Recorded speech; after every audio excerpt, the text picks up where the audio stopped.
인문학과 종교라는 주제를 가지고 대화하는 내용이 나와요. 연예인 한 명 불러서 인문학과 종교에 대해서 이렇게 설명을 하는 장면이 나옵니다. 불교는 석가모니고 유교는 공자다. 그렇게 이 사람들은 실제 역사적 인물이었다라는 이야기를 하고, 예수도 역사적 인물이었다. 그러니까 이 사람이 예수가 진짜 역사적 인물이었냐고 그렇게 묻더라고요. 실제로 예수가 역사적 인물입니다. 정말 2000년 전에 이스라엘 땅에서 산 사람입니다. 이렇게 말하고 나서는, 듣고 나서는 이 연예인이 이렇게 말해요.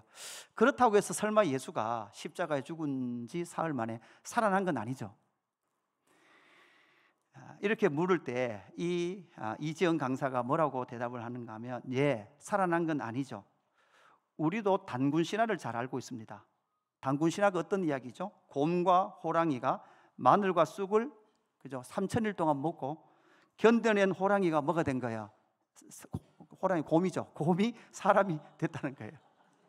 이게 이제 단군 신화라는 거죠. 이처럼 단군 신화가 있는 것처럼 사람들이 섬기는 토템이라 그러잖아요. 호랑이를 숭상하던 하는 종교를 가진 사람은 호랑이, 그리고 곰을 숭상하는, 곰과 호랑이를 숭상하는 토템이라는 신앙이, 그건 사실이 아니지만 뭐라고 믿는 거예요? 사실이라고 생각하고 꾸며낸 이야기. 이걸 뭐라고 말하는 거죠? 신화라 그러죠.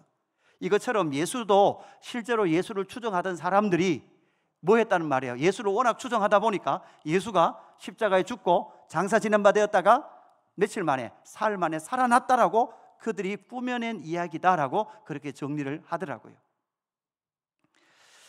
여러분, 우리는 여기서 질문을 던져봐야 합니다. 예수님의 부활이 예수님을 신봉하던 사람들이 만들어낸 믿음의 산물인가? 없었던 이야기인데 그들이 단지 믿는 이야기인가? 여러분, 역사 속에서 예수라는 그 인물을 사람들은 다 이런 부분은 인정합니다. 어떤 부분이 인정합니까? 예수가 역사적 인물이었다라는 것을 인정하죠.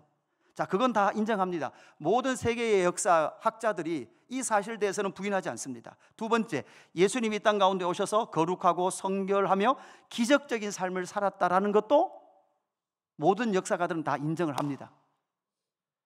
세 번째, 예수님은 가난한 사람과 병든 사람, 약한 사람들의 친구가 되어주셨고 그들의 삶을 고쳐주셨다는 것도 예수를 믿든지 믿지 않는 사람이든지 예수의 삶을 다 인정합니다.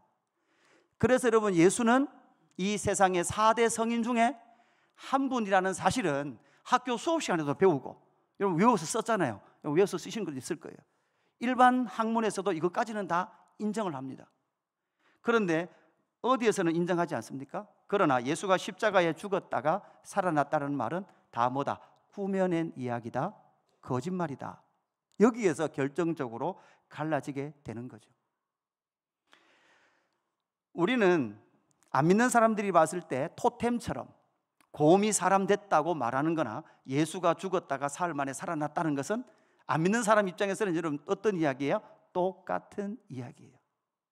우리는 그 똑같다고 말하는 그 이야기를 듣기 위해서 오늘 이 아침에 이 자리에 앉아 있습니다. 정신을 차리십시오. 창문을 다 열으셔야 되겠습니다. 우리가 누가복음을 다시 한번, 누가복음을 누가가 기록하고 있는 이유가 무엇인지를 살펴봐야 합니다. 누가복음 1장 1절 다시 보면, 우리 중에 이루어진, 여러분 뭐에 대하여? 사실에 대하여. 우리 중에 이루어진 사실에 대하여 처음부터 목격자와 말씀에 일꾼된 자들이 전하여 준 그대로 내력을 저술하고 하려고 붓을 든 사람이 많아요. 그러니까 예수 그리스도의 그 사건, 누가가 봤을 때, 그죠? 처음부터 이루어진 일은 무엇입니까? 처음부터 있었던 일은 바로 누가는 세례 요한의 잉태 고지부터 시작해서 그 모든 것은 하나님의 경륜이었다라는 것을 누가복음을 통해서 뭐 하고 있습니까? 기록하며 증명해 가고 있는 거죠. 4절, 이는 각하가 알고 있는 바를 더 어떻게 해요? 확실하게 하려 함이라. 데오빌로 각하가 알고 있는 사실을 여러분 어떻게 해요? 더 정확하게 알게 하기 위해서 누가는 지금 누가복음이라는 책을 쓰고 있는 거예요. 여러분, 오늘 우리 누가복음에 기록된 예수 부활의 사건을 우리가 이 사실을 확인하면서 예수를 더 정확하게 믿는, 더 확실하게 믿는 저와 여러분 되기를 주님의 이름으로 축복합니다. 오늘의 글의 제목이 부활을 입다라는 제목입니다. 사실 이 부활을 입다라는 것은 팀 켈러 목사님의 부활 설교집의 제목입니다. 그뿐만 아니라 유진 피터슨이라는 그 목사님이 쓴 부활을 입다라는 설교의 제목도 오늘 제목과 동일합니다. 그러니까 설교의 제목은 동일해요. 내용은 전혀 다릅니다. 제목이 좋아서 제가 차용을 해 왔습니다. 예수 그리스도의 부활을 믿는다라는 것이 무엇이며, 여러분 예수 그리스도의 부활을 믿는 것이 우리와 무슨 상관이 있는가라는 것을 확인해 봐야 합니다. 여러분 예수님께서 십자가에 죽으시고 사흘 만에 부활하신 줄로 믿습니다. 그런데 예수님의 부활은 우리의 부활인 줄로 믿습니다. 여기도 아멘 하십니까? 앞에 사실 예수님께서 십자가에서 죽으시고 사흘 만에 부활하셨습니다는 아멘이 되는데, 그 예수 그리스도의 십자가와 부활이 나의 죽음과 부활입니다 라는 것에 여러분 또 아멘이 되시냐는 거예요. 두 개 다 아멘 하십니까? 여러분 이게 믿는 상태라고요. 이게 믿는 상태. 예수가 그냥 십자가에 죽었다가 사흘 만에 살아났다라는 것이 우리가 그것도 사실로 믿는 거고, 그 사실이 우리 안에 효력 있게 발생되는 것이 우리의 옛사람이 예수와 함께 십자가에 못 박혀 죽고 예수가 부활할 때 우리도 다시 부활한 줄로 믿습니다. 여러분 이것이 바로 진짜 믿는 사실, 믿음의 내용을 더 확실하게 믿는 저와 여러분 되기를 주님의 이름으로 축복합니다. 로마서 6장 5절 말씀입니다. 만일 우리가 그의 죽으심과 같은 모양으로 연합한 자가 되었으면 또한 그의 부활과 같은 모양으로 연합한 자도 되리라. 아멘. 성경은 정확하게 말씀하세요. 예수와 함께 죽고 예수와 함께 산 사람들인 줄로 믿습니다. 이걸 다 믿어야 예수 부활을 믿는 자인 줄로 믿습니다. 문제는 무엇입니까? 교회 안에도 이 예수 그리스도의 부활의 완전함을 믿지 않는 사람들이 있었어요. 증거가 뭘까요? 고린도전서 15장 12절 말씀입니다. 이렇게 기록하고 있죠. 바울이 그리스도께서 죽은 자 가운데서 다시 살아나셨다 전파되었거늘 너희 중에서 어떤 사람들은 어찌하여 죽은 자 가운데서 부활이 없다 하느냐? 여러분 여기서 너희는 누굴까요? 교회 밖의 사람일까요? 교회 안의 사람일까요? 지금 고린도 교회 안에 사람들에게 편지를 써보내는 거예요. 고린도전서는 누가 읽는가 하면 교회를 다니는 사람이 읽는 거예요. 교회를 다니는 교회 안에서도 예수 그리스도의 부활의 소식이 전파되었는데도 불구하고 부활의 소식을 믿지 않는 사람들이 뭐라는 거예요? 교회 안에 있다는 거예요. 그러니까 교회 다니는 사람들이 그냥 교회 가서 위로를 좀 받고, 교회 가서 그냥 세임 좀 받고, 교회 가서 내가 이 땅에 복 받을 수 있는 것만 받으면 되지, 그것만 알면 되지, 부활을 어떻게 믿냐, 사람이 죽고 다시 살아났다는 그 사실을 어떻게 믿을 수 있냐라는 사람들이 여러분 어디도 있어요? 교회 안에도 있더라는 거예요.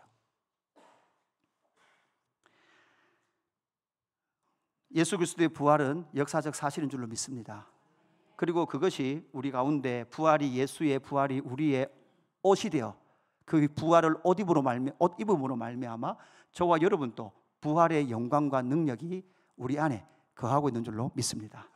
여러분 그래서 부활의 사실을 우리가 더 정확하게 하기 위하여 부활을 잊기 위해서 우리는 무엇을 생각해 봐야 합니까? 첫 번째, 우리는 이 부분을 분명히 해야 합니다. 예수님은 무덤에서 나오셨습니다 라는 부분을 확인해야 합니다. 여러분 무덤은 어떤 곳입니까? 무덤. 여러분 한국은 무덤을 요즘은 이제 다 무덤을 이렇게 그냥 평장을 많이 하니까 잘 모르지만, 여러분 예전에는 여러분 무덤은 찾을 필요가 있습니까? 없습니까? 이렇게 애써 찾을 필요도 없습니다. 여러분 산에 그죠, 나무가 없고 파란 잔디가 심겨져 있는 곳, 그 대부분 어떤 곳이죠? 무덤이에요. 무덤을 예쁘게 만들어놨습니다. 그죠? 외국 사람들은 잘못 보면 골프장인 줄 안돼요. 여름에 오면 한국의 산에 저렇게 골프장이 많구나, 18홀이 넘겠구나 이런데요. 그만큼 무덤이 많습니다. 여러분 그 무덤 그러면 여러분 무슨 생각이 듭니까? 무덤 안에는 뭐가 있습니까? 시체가 있습니다. 시신이 있는 거죠. 무덤을 좋아하는 사람은 없습니다. 무덤은 대부분 다 부정하다고 생각합니다. 유대 사회에서 무덤은 동굴입니다. 동굴 속에 장례를 치릅니다. 그리고 큰 돌로 예수님의 무덤이 막혀 있었습니다. 그런데 오늘 본문은 어떻게 시작됩니까? 1절에 보니까 안식 후 첫날 새벽에 이 여자들이 그 준비한 항품을 가지고 무덤에 가서, 이렇게 오늘 본문이 시작되죠. 안식 후 첫날이니까, 그죠? 안식 후 첫날은 우리로 보면 여러분 어떻게 되는 거예요? 주일 아침이 되는 거죠. 새벽이 되는 거죠. 아직 날이 밝기 전. 그래서 여러분 다시 말씀드리지만 예수 그리스도의 부활의 완전성을 믿는 우리는 토요일 날 모여서 예배 드립니까? 주일 날 모여서 예배 드립니까?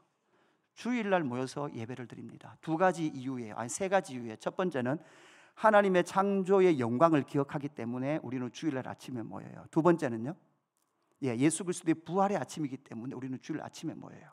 그러면 토요일 날 모이는 이단들은 뭐를 주장하는 거예요? 예수 그리스도의 부활이 완전하지 않아요. 그래서 자기 교주를 더 믿어줘야 돼요. 여러분, 그게 사입이라는 말이에요. 예수님의 십자가와 부활의 완전성을 거부함으로 말미암아 그들은 주일날 안 모이고 언제 모여요? 토요일날 모인다고요. 우리는 예수 그리스도의 부활은 우리의 부활, 완전한 부활인 줄로 믿습니다.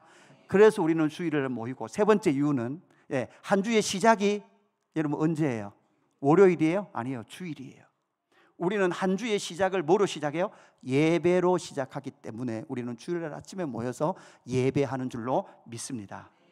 그래서 안식 후 첫날 이 여인들이 향품을 준비해. 왜요? 향품을 시신에 바르는 것이 유대 사회의 장례의 절차였습니다.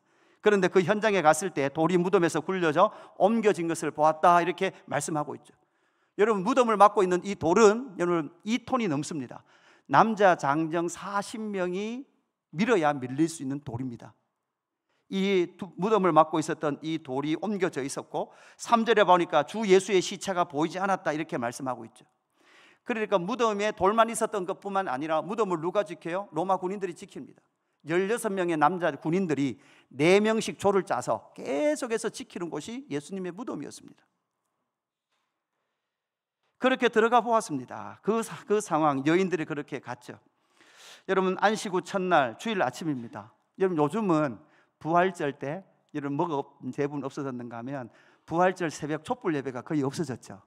지금 아마 칠곡 지역에 있는 교회들은 요즘 또 이번에도 보니까 주일 새벽 5시에 부활절 예배를 드리더라고요. 연합 예배를 드리더라고요. 저도 모르는데 우리 위에 선배 목사님들이 그런 말씀을 하시더라고요. 옛날에는 대구는 부활절 연합 예배를 두류공원에서 드렸대요. 두류공원. 근데 촛불을 켜고 했대요. 그런데 그때 모든 여성도님들은 어떤 옷을 입고 모이는가 하면 흰 한복을 입고 모여요. 근데 새벽에 보면 그게 뭐처럼 보여요? 소복처럼 보여요. 안 믿는 사람은 그렇게, 그 이날 새벽에 왜 이렇게 소복 입은 여자들이 많이 다니냐. 이게 10,000명 이상 넘는 몇만 명들이 다 촛불 켜고 그죠? 이렇게 예배를 드렸던 거죠. 그날이 바로 주말의 아침입니다. 예수님의 그 죽으심은 사실입니다. 예수 그리스도의 죽으심의 그 아침에 이러한 일들이 있었던 거죠. 그런데 주 예수의 시체가 보이지 아니했다, 이렇게 말씀하고 있습니다. 그러면 예수님의 시체가 보이지 않는 것, 무엇했을까요? 예수님은 무덤을 걸어 나오셨어요. 이것을 오늘 성경은 말씀하고 있는 거죠. 이 사건을 이사야서 53장 9절에 이렇게 말씀하고 있습니다. 그는 강포를 행하지 아니하였고 그의 입에 거짓이 없었으나 그의 무덤이 악인들과 함께 있었으며 그가 죽은 후에 부자와 함께 있었도다.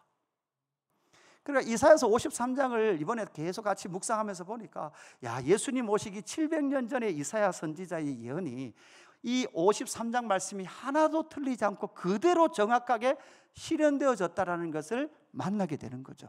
할렐루야. 놀라운 역사예요. 우리 주님은 불법한 자들과 같은 동류로 여겨졌고 악인들이 들어가는, 죄 있는 사람들이 들어가는 무덤에 장사 지냈을 뿐만 아니라 죽은 후에 부자와 함께 있었도다. 이 말씀이 여러분, 우리 부자의 비유, 거지와 부자 나사로의 비유 보면 부자가 어디 가 있었어요? 음부에 가 있었잖아요. 이것처럼 모든 죄인이 가는 그 길을 죄가 없으셨음에도 불구하고 뭐 하셨다는가요? 가신 예수님이다라는 것을 이 말씀에서 우리가 보게 되는 거죠. 이 말씀이 이제 4절, 5절, 6절로 이어지면서 오늘 본문에 보니까 어떤 자가 등장합니까? 이로 인하여 근심할 때 문득 찬란한 옷을 입은 두 사람이 곁에 섰는지라 여자들이 두려워 얼굴을 땅에 대니 두 사람이 이르되 어찌하여 살아있는 자를 죽은 자 가운데서 찾느냐. 여러분, 이 말씀 잘 보십시오. 어찌하여 살아있는 자를 죽은 자 가운데서 찾느냐라는 것이 여인들이 봤을 때 예수님이 없는 것이 예수님 없네, 어디다 옮기셨지, 이게 아니라 사실 여러분, 예수님은 지금 무덤에서 찾으면 됩니까, 안 됩니까? 이제 안 된다는 거예요. 그곳이 있는 곳에, 이게 일부 때 제가 이 말이 기억이 안 나가지고 이게 또 좀 더 기억이 또 희미해지고 있어요, 그죠? 우물가에서 숭늉 찾으면 됩니까, 안 됩니까? 안 되잖아요, 맞죠? 이 말이에요. 우물가에서는 숭늉 찾으면 안 돼요. 주방에 가서 뭐를 찾아야 돼요? 숭늉을 찾아야 된단 말이에요. 이제는 무덤에서 예수님 찾으면 됩니까? 안 됩니까? 그냥 무덤에서, 이 무덤에서 저쪽 무덤으로 옮겨져 가지고, 아니 여기다가 그냥 장례 치렀는데 누군가 시신을 더 뒤에 옮겨놔서 그래도 무덤 안에 있는 어딘가가 없는 것이 아니라, 예수님은 이 여인들처럼 예수님은 지금 앞으로는 어디서 찾으면 안 돼요? 무덤에서는 찾으면 안 된다, 이 말씀이에요. 그리고 살아나셨다라고 말씀하고 있는 이 말씀 역시도, 여러분 예수님께서 스스로 살아나셨을까요? 하나님이 살아나게 하셨을까요? 하나님이 살아나게 하셨다는 신적 수동태를 쓰고 있습니다. 예수님께서 시간이 됐다 스스로 일어나신 것이 아니라, 예수님께서 내 이웃을 내 몸과 같이 사랑하시는 그 십자가의 복음을 성취하심으로 말미암아 하나님께서 예수님의 생명을 주셔서 다시금 살아나게 하신 줄로 믿습니다. 이 가운데 이제 부활의 증거로 예수님은 빈 무덤과 두 남자로 대표되는 천사의 모습으로 나타난 이 영광 가운데 나타난 이 사람들을 통하여 예수의 부활이 뭐 됐습니까? 선포되었습니다. 여러분 두 가지 기억하십시오. 증거가 있습니다. 그 다음 뭐가 됐습니까? 선포되었습니다. 이 두 가지는 항상 같이 가요. 증거만 있고 마는 것이 아니라, 빈 무덤이 증거죠. 증거뿐만 아니라 빛나고 찬란한 영광 가운데 있는 두 남자가 뭐라고 말씀하십니까? 예수는 이곳에 계시지 않고 마셨다, 살아나셨다. 할렐루야. 증거와 선포가 우리 가운데 선포되어졌다라는 거죠. 여러분 이 말씀 우리에게 정리를 해볼까요? 적용을 해볼까요? 여러분 예수 그리스도의 십자가의 죽으심 그리고 부활하심은 더 이상 우리가 어디 가운데 머물러 있지 않도록 하셨습니까? 사망 가운데 머물러 있지 않도록 하신 줄로 믿습니다. 예수 그리스도께서 무덤에서 걸어 나오셨다는 말은 하나님께서 우리에게도 예수와 함께 생명을 주셨음으로 말미암아 우리는 더 이상 사망의 무덤 가운데 머물러 있을 자가 아닌 줄로 믿습니다. 여러분 우리의 마음도, 우리의 생각도, 이 땅을 살아가는 삶의 모든 삶도, 여러분 우리는 염려에 빠져서 살 자들이 아닌 줄로 믿습니다. 여러분 제가 이번 금요일날 기도회 하면서 이렇게 안수 기도를 하고 이렇게 하면서 제게 느낀 것들이 많아요. 하나님 주신 감동, 성령 하나님이 주신 감동이 많아요. 여러분은 얼마나 가치 있는 사람입니까? 여러분 존재가 얼마나 가치가 있냐고요. 이지영 강사처럼 연봉 100억쯤 됩니까? 그 정도는 안 되는 것 같아요. 여러분 이 세상에 돈으로 가치를 매기는 거고, 우리의 가치는 하나님의 아들이신 예수 그리스도의 생명의 가치가 저와 여러분의 가치인 줄로 믿습니다. 우리가 얼마나 가치 있는데요. 그런 우리가 사망의 잔재들을 여러분 경험하고 그곳에 그냥 머물러 여기가 좋사오니라고 살 수 없는 자들인 줄 믿습니다. 여러분의 생각이 우울과 연민과 좌절과 낙심 가운데 빠져있지 마십시오. 그곳에서 문을 열고 걸어 나오십시오. 하나님께서 예수 그리스도를 통하여 문을 열어놓으신 줄로 믿습니다. 여러분 나오십시오. 거기에 머물러 계시지 마십시오. 우리의 삶의 현실이 어떤 것이 다가올지라도, 비록 육신의 질병과 사망이 다가올지라도 우리는 절대 그 육신의 사망에 머물러 있을 수 있는 자들이 아닌 줄로 믿습니다. 두 번째 부활을 입다라는 것은 예수님의 말씀을 기억하게 하시는 역사입니다. 예수님의 말씀을 기억하게 하시는데, 여러분 사람에게 기억이란 어떤 것일까요? 여러분 참 사람의 기억은 독특해요. 똑같은 일을 똑같이 경험했는데도 불구하고 기억이 달라요. 어제는 저희들 결혼기념일이었거든요. 1부 때 제가 며칠 전이라 그랬다가, 그죠?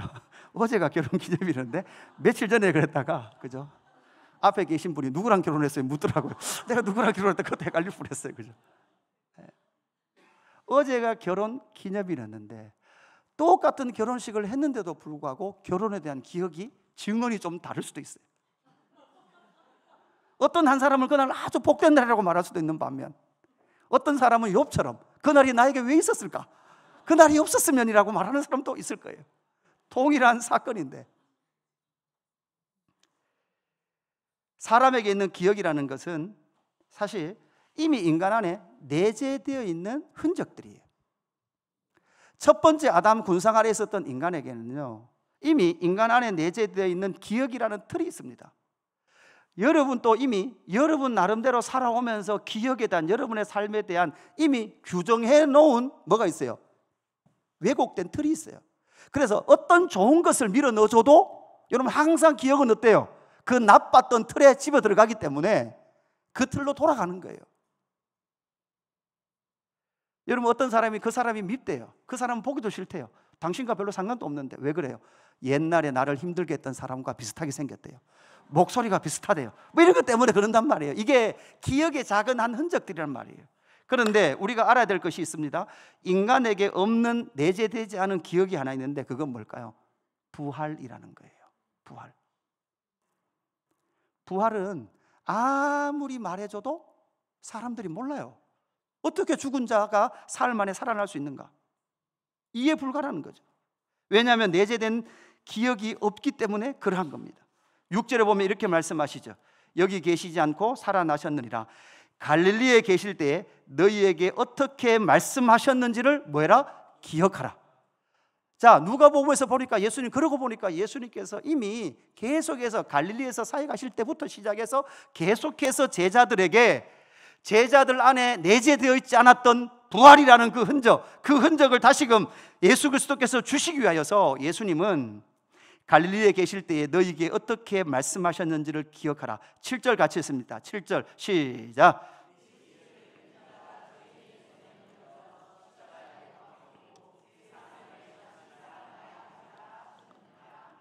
아멘. 예수님은 제자들에게 계속 이 말씀을 하셔요. 나는 십자가에 죽는다. 그리고 십자가에 죽는 것으로 끝나지 않고 나는 뭐 할 것이다? 제3일에 부활할 것이다. 부활이라는 기억이 없는 사망의 어둠밖에 없던 제자들의 심령 속에 예수님은 말씀으로 뭐를 심으세요? 부활의 씨앗을 심으세요. 그리고 그 부활의 씨앗이 움을 터서 자라고 그 부활의 씨앗이 자람으로 말미암아 믿음으로 역사해서 그 어둠의 사망의 권세를 뭐합니까? 몰아내시는 것이 믿음의 역사인 줄로 믿습니다. 예수님은 지금 이 일을 하고 계시는 거죠. 결국은 예수님은 당신의 입에서 선포되는 말씀이 생명의 씨앗인 줄로 믿습니다. 그래서 누가복음 9장 21절에 이렇게 말씀하고 계시죠. 경고하사 이 말을 아무에게도 이르지 말라 명하시고 이르시되 인자가 많은 고난을 받고 장로들과 대제사장들과 서기관들에게 버림받아 죽임을 당하고 제3일에 살아나야 하리라라고 말씀하신 이 말씀을 예수님은 이미 갈릴리에서부터 정확하게 3번 또 추가적으로 한 번 더 말씀하신 것이 누가복음에 등장할 뿐만 아니라 24절 누가복음 24장 44절 누가복음 24장 우리가 월화 묵상할 본문이긴 한데요, 누가복음에만 나타나는 독특한 특징, 부활하신 예수님께서 당신께서 말씀해 주셨고 당신의 부활은 말씀의 성취다라는 것을 누가복음에서만 24장에 2번 확인해 주세요. 다른 복음에서 나오지 않는단 말이에요. 또 이르시되 내가 너희와 함께 있을 때에 너희에게 말한 바 곧 모세 율법과 선지자의 글과 시편의 나를 가리켜 기록된 모든 것이 이루어져야 하리라 한 말이 이것이라. 그러니까 구약의 모든 성경이 사실 어떤 것을 무엇을 가리키고 있었다는 거예요. 무엇을 향하여 기록된다는 거예요? 메시아의 오심과 메시아의 고난 받으심과 그리고 십자가의 죽으심과 어디까지? 부활하심까지. 그 모든 구원의 역사를 구약 성경은 기록해 놓고 있었다라고 말씀하고 있는 거죠. 결국은 여러분 예수 그리스도의 부활의 옷을 입기 위해서는 우리는 무엇을 해야 합니까? 앞에서 말씀드렸듯이 무덤에서 나왔다면 그 다음부터는 뭐 해야 될까요? 여러분 무덤에서 나왔지만 끊임없이 우리 이미와 아직 사이에서 계속해서 속이는 세력들이 있습니다. 뭐를 못 믿도록? 예수의 생명을 못 믿도록. 그런데 그 예수의 생명을 못 믿도록 하는 것들을 여러분 우리는 대부분 뭐라고 생각하는가 하면 환경이라고 생각해요. 하나님 믿을 수 있는 환경을 주십시오. 그죠? 우리 자녀들 어떤 문제가 다 해결되든지 질병이 다 떠나가든지 내 삶의 경제적 문제가 다 해결되든지 그러면 얼마나 믿을 증거가 많겠어요. 그러나 여러분 기억하셔야 합니다. 예수님은 다른 것으로 우리 안에 어둠의 역사를 물러가게 하신 것이 아니라 예수 그리스도께서 실제로 그것을 성취하시고 말씀으로 우리 가운데 그것을 적용해 주시는 줄로 믿습니다. 그래서 여러분 우리 하루에 몇 끼 먹습니까? 3끼 먹잖아요. 3끼. 제가 제일 화가 날 때가 있어요. 그 제 아내가 그죠, 어떨 때는 여보 오늘 점심은 그냥 지나가고 우리 저녁 좀 일찍 맛있는 거 먹자, 이렇게 말해야 제 화가 나요. 그죠? 제가 살아봐야 몇 개 먹는다고요. 그죠? 그 먹을 게 이 세상에 얼마나 많아요. 정말 먹을 게 많은데 그거 한 끼를 어떻게 패스를 합니까? 그건 화가 나는데 성경 한 번 안 읽고 지나가는 그건 화가 안 나요. 우리가 왜 자꾸 그 사망의 어둠의 흔적 안에 빠지는 줄 아십니까? 여러분, 그것은 진리의 말씀이 사실 매일매일, 우리가 매일 밥 먹듯이 매일매일 우리 가운데 역사해야 되는 거죠. 여러분 옷 지금 4일째 계속 똑같은 옷 입고 계신 분 있어요, 없어요? 네. 여러분, 우리 옷 입는다 그랬죠. 옷 입는다 그럴 때 옷은 사실 여러분 어떻게 입어야 됩니까? 매일 입어야 합니다. 부활은 아침마다 입어야 되는 줄로 믿습니다. 나는 예수 그리스도와 함께 십자가에 못 박혔고 예수로 말미암아, 예수의 부활로 말미암아 나는 새 사람으로 살아난, 거듭난 존재다라는 것을 말씀을 통하여 매일매일 확인해야 될 줄로 믿습니다. 그래야만 더 이상 어둠과 거짓의 세력이 나를 속이지 않아요. 너 가치 없는 놈이야, 너 실패한 놈이야, 너 좌절한 놈이야, 낙심하라고. 그뿐만 아니죠. 여러분, 지체를 향해서도 저 사람 나쁜 사람이야. 여러분, 왜 우리는 지체에게 그런 말을 마음대로 하거나 그런 마음을 먹을 수 있을까요? 여러분, 옆 사람의 가치도요, 여러분이 마음대로 평가할 수 있는 가치가 아니에요. 왜요? 여러분 옆에 계신 분이 예수의 생명의 값을 주고 사오신 분이에요. 누가 여러분을 함부로 가치 없다고 말할 수 있습니까? 여러분, 그것은 큰 죄예요. 예수님께서 당신의 생명의 값을 주고 사오신 그런 가치 있는 지체를 미워하거나 정죄하거나 판단하거나 여러분 스스로 가치를 매길 수 없는 존재인 줄로 믿습니다. 우리 그런 의미에서 옆 사람 축복합시다. 당신은 예수님만큼이나 가치 있습니다. 할렐루야. 아멘. 세 번째, 부활의 사실을 믿음으로 증명하십니다. 예수 부활을 옮깁다라는 의미는 부활의 사실을 믿음으로 증명해 주시는데요. 사실 이 명제는 앞뒤에 모순되는 부분들이 발견되죠. 여러분, 이 문장을 보시면 부활의 사실을 믿음으로 증명하십니다. 청년들, 이게 모순이 무슨 모순인지 보세요. 이거 앞뒤가 말이 안 맞죠. 그죠? 부활의 사실을 믿음으로 증명하다라는 이 표현은 사실 맞지 않습니다. 여러분, 지금도 여러분 이 공간 안에는 산소가 있는 줄로 믿습니다. 지금도 하늘에 태양이 떠 있는 줄로 믿습니다. 지구는 공전과 자전을 하고 있는 줄로 믿습니다. 예수님 부활하신 줄로 믿습니다. 아멘. 그런데 여러분 생각해 보세요. 산소가 있습니다. 여러분, 할렐루야. 아멘을 하든 안 하든 이 안에는 산소가 있습니까, 없습니까? 우리가 아멘 안 한다고 산소가 없어지나요? 여러분, 우리가 노멘하면 태양이 없어지나요? 우리가 아멘 안 한다고 해서 지구가 자전과 공전을 멈추나요? 아니거든요. 예수님께서 십자가에 부활하신 것, 십자가가 죽으시고 사흘 만에 부활하신 것을 믿으십니까? 여러분, 우리가 안 믿어줘도 예수님은 그건 사실이에요. 그런데 그 사실을 여러분 우리는 뭐 한다는 거야? 믿는다는 거예요. 예수님은 부활하셔서 어떤 사람들에게 나타나셨습니까?